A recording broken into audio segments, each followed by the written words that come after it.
So I'm back. Hi again, I'm Ashley, and this is like take 10, I guess.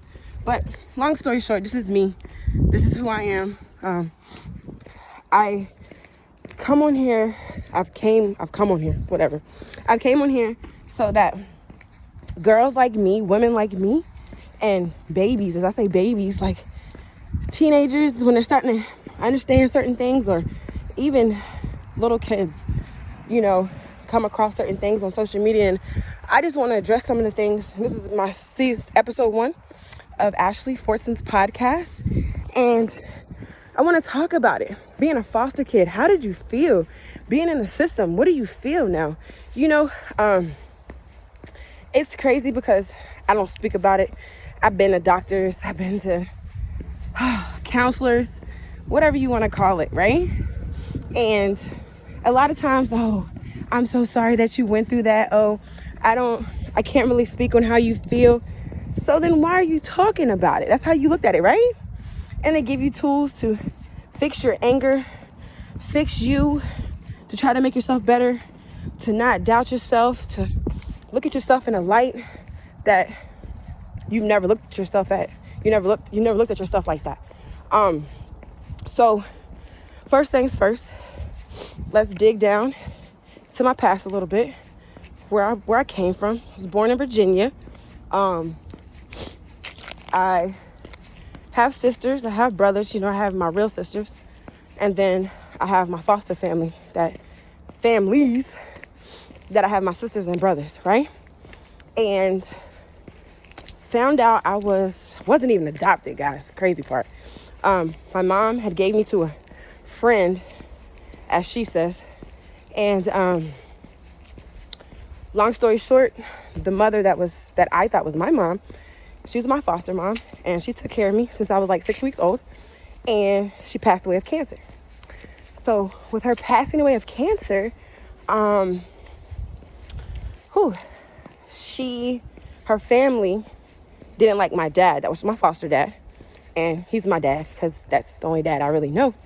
And so they went behind his back, reached out to my real mom, and told her to come get me, right? So 8-year-old girl, about to be 8, I think. Yeah, about to be 8.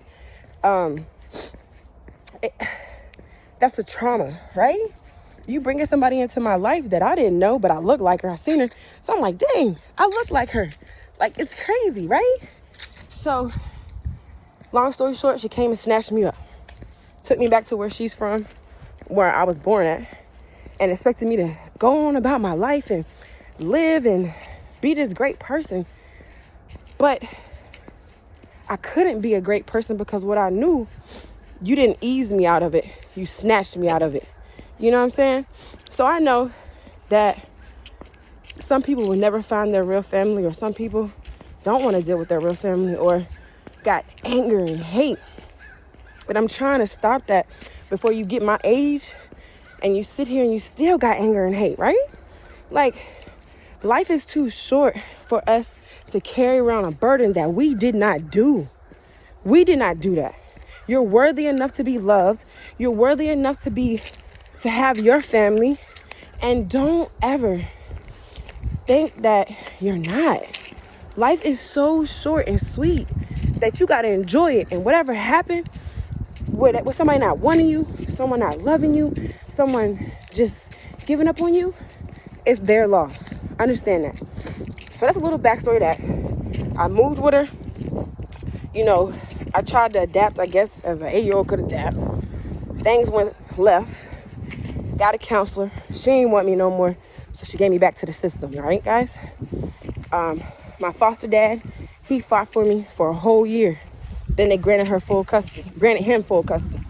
So obviously, your antennas go off. Like, dang, if people know anything about custody, you got to be unfit in a sense to be granted full custody. You know what I'm saying? Like, not unfit, but either you just didn't want me, right? I haven't seen my documents. I haven't seen my court documents. I don't want to see it. So it goes to show you that just because someone birthed you, it does not mean that God made them to be your mom or dad. You understand what I'm saying? Like, he puts people in your life that are meant to be your parents if your parents don't want to be there. You know, sometimes, not all the time. But there's people that imitate a parent figure, and it's okay to love them. It's okay to be like, hey, that's like my mom. That's like my dad. That's who I'm with. So I just want young people to understand, don't give up on yourself. It doesn't matter who does not like you, love you, care for you. Whoever gives up on you, as I say, bump them. It is what it is. Because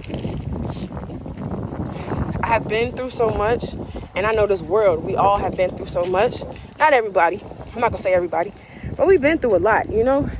And I feel like people forget about the kids that are on the street, the kids that are in the system, the kids that are in foster care homes that don't even care. Been there. Went to a group home. Been there. So I'm here to uplift the younger generation to understand there's still a way. Where there's a will, there's a way. I promise you. And I just want that little girl, that little boy, or that young adult, that young man, or even that adult that's a man or a woman. You got to let that hurt go, baby.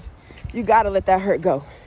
Because what you're supposed to be blessed with, or whatever you believe in and you're supposed to get, it can't come to you because they're trying to send you your blessing or whatever you believe in, but you haven't dealt with what you need to deal with internally. I am not perfect, by all means. I'm not perfect, and I held on hurt for years. I tell y'all, years. Went through a marriage, got a divorce, been through relationships, didn't work, you know, and I didn't know how to accept love from other people. I'm always feeling like, oh, it's a catch to it. Oh, they want something. Oh, they need something. And it's not. I just wasn't healed within to accept what was given to me. So I want everyone that's been through something or going through something or trying to figure the left, the right, the middle, the back, to understand it takes time. But if you deal with it, you get through it. You don't got to be perfect. You ain't got to be perfect. But just understand, as long as you love yourself and you got yourself, it'll all work out. I promise it'll work out. Life is short. And we got to stand together, work through it, make it happen. And even when you go to get help from whoever, psychologists, counselors, teachers, brothers, whoever, understand that most people will never understand you being a foster child, you being a woman, you being a man of that caliber of experience, of not being wanted, being abandoned. Man, it's just feelings that come back right now that people will never understand in life. And this is why I'm starting my podcast, because I want to help you get through what you need to get through and the breakthrough that you need, in a sense of letting that hurt go in regards to family members, mothers, parents, uncles, brothers, sisters, whatever.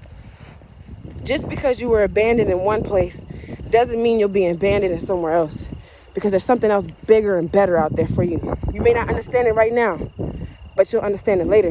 And you'll come back to this and be like, damn, she was right.